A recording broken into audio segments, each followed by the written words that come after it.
संत Johan अध्याय 8 पद संख्या 31 से 42 सत्य, स्वतंत्रता और पहचान पर चुनौती भरा संदेश प्रस्तुत करता है। यीशु अपने श्रोताओं से कहता है, यदि वे उनके शिक्षा पर बने रहेंगे तो वे सच्चे शिष्य बने रहेंगे।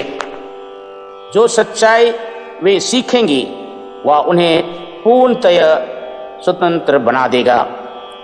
सच्चाई का सामना करना भयंकर है, लेकिन जब हम सच्चाई को स्वीकार करते हैं तो हमें मुक्ति प्राप्त होती है।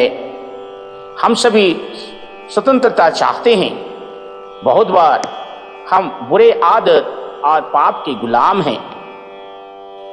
बहुधा हम पाप और बुरे आदतों से प्यार करते हैं क्योंकि इससे हमें आनंद मिलती है। हाँ, सच्चाई को मानने से गुलामी की बेड़ियों को तोड़ देता है, हमें स्वतंत्र कर देता है। अपने श्रोताओं को यीशु कहते हैं कि यदि तुम इब्राहिम की संतान हो तो इब्राहिम जैसा ही आचरण करो। तुम अपने सम्मान के विपरीत आचरण करते हो। आइए एडी मां से सुसमाचार सुनते हैं। आज का सुसमाचार संत योहन अध्याय 8 पद संख्या 31 से 42। जिन यहूदियों ने उनमें विश्वास किया उनसे ईसा ने कहा, यदि तुम मेरी शिक्षा पर दृढ़ रहोगे तो सचमुच मेरे शिष्य सिद्ध होंगे। तुम सत्य को पहचान जाओगे और सत्य तुम्हें स्वतंत्र बना देगा। उन्होंने उत्तर दिया, हम इब्राहिम की संतान हैं, हम कभी किसी के दास नहीं रहे।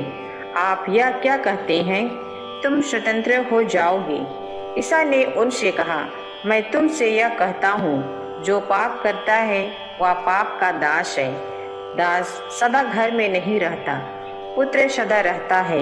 इसलिए यदि पुत्र तुम्हें स्वतंत्र बना देगा तो तुम सचमुच स्वतंत्र होंगे। मैं जानता हूँ कि तुम लोग इब्राहिम की संतान हो, फिर भी तुम मुझे मार डालने की ताक में रहते हो, क्योंकि मेरी शिक्षा तुम्हारे हृदय में घर नहीं कर सकी। मैंने अपने पिता के यहाँ जो देखा है वही कहता हूँ, और तुम लोगों ने अपने पिता के यहाँ जो सीखा है वही करते हो।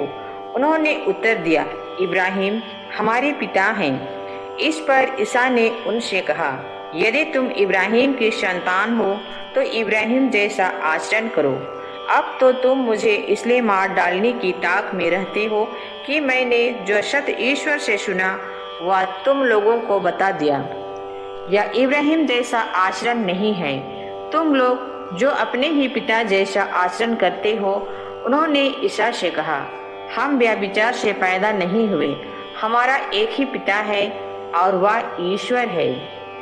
ईसा ने यहूदियों से कहा, यदि ईश्वर तुम्हारा पिता होता तो तुम मुझे प्यार करते, क्योंकि मैं ईश्वर से उत्पन्न हुआ हूँ और उसके यहाँ से आया हूँ। मैं अपनी इच्छा से नहीं आया हूँ, मुझे उसी ने भेजा है। आज का दिव्यवाणी मुझे, मेरे बच्चे और मेरे परिवार को आशीर्वाद से भर दे। आमीन।